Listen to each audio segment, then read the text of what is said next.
Form 2 Science, Chapter 11, Stars and Galaxies in the Universe. Galaxy is a set of body consisting of millions of stars with gas and dust particles.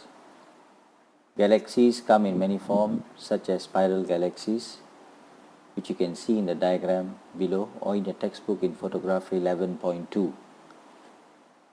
So as I said just now, the first one is a spiral galaxy. You can see the spiral motion in the galaxy. So examples of it are Andromeda and the Milky Way. Followed by the elliptical galaxy, which has a circular motion. Examples are Ursa Major and Messier 87.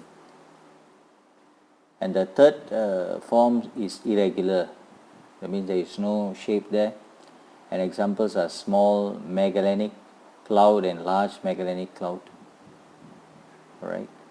So our solar system is situated in the Milky Way galaxy. So Milky Way is part of the spiral galaxy. So the Milky Way is a medium large spiral galaxy. Our solar system is located at the edge of one of the spiral arms of the Milky Way. The Milky Way consists of approximately 200 billion stars, and the Sun is one of it. So I've attached a video in this PowerPoint, so you can view the PowerPoint to see how Milky Way looks like. So the video is from YouTube. So the next part we go to stars. We see what is the life cycle of a star, right? So this is the chart on how are stars formed and what is the death of a star. So if you can see here, stars are formed from nebula. Nebula are large clouds consisting of dust particles and gases such as hydrogen and helium.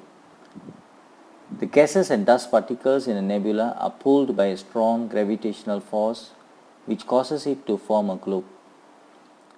The strong gravitational force causes the globe of gas to shrink and compress until it becomes very dense and forms a core. The core shrinks and becomes dense due to the increasing strength of the gravitational force. When the temperature and pressure in the core become too high, a nuclear reaction will take place. Hydrogen gas turns into helium. A huge amount of heat energy and light is released. That means there will be an explosion. So the core will shine and a star is formed. The star that is formed is known as a protostar. This new star continues to expand and becomes either an average star like the Sun or a massive star. Whereas the death of a star, during a death of a star, a lot of heat is generated which will heat up the outermost layer of the star. As a result, hydrogen within this layer starts to burn. This causes the star to expand. Alright? There are two parts on how it can die. Alright?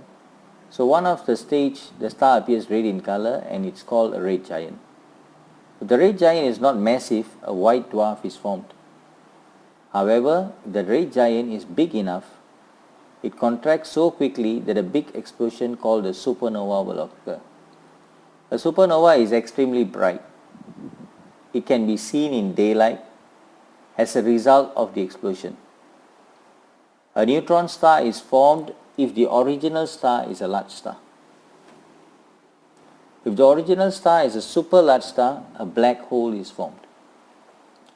It is called a black hole because light in it cannot escape. Any matter that enters it, it cannot escape too. So I have attached a video for the death of stars and how are stars formed, and a simple animation created by one of the YouTubers. You can watch them to gain more knowledge about the life cycle of stars. So the relative size comparison between the Earth and the universe. The universe is a beautiful and unique thing, right? It's very beautiful. We have just seen from images from telescope, from satellites, right? So there are millions of galaxies in the universe. The Milky Way is one of the many galaxies in the universe. In the Milky Way, there is a solar system which consists of 8 planets that orbit the Sun, and this includes the Earth where we live in. The Earth is smaller than a speck of dust in the universe. So you have to understand how small are we as human, alright? So the last part of it is the characteristics of star, alright? Stars can be classified based on their colors, their sizes, the distance from the Earth, the brightness, the temperature, right? So stars have different sizes. The really big ones are called supergiant stars. Big stars are called giant stars. Small ones are called dwarf stars.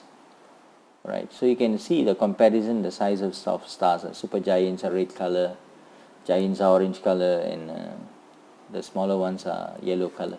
These are just color comparison. But the stars, the brightness of the stars depends on its size, distance, and surface temperature. The brightest star in the sky are Sirius and Regal, right? So there's another chart there to see the color of the star and to compare with the temperature. So when the color is blue, the temperature is the highest. When the color is red, the temperature is the lowest. So the others are in the middle. So with this we end today's lesson. I hope you have already copied the notes in your notebook. Stay safe. We'll give you activities to do in your activity book. But before that, we will discuss on this chapter in one of our Google Meets, which will be coming soon. Right, see you soon. Stay safe and be happy at home.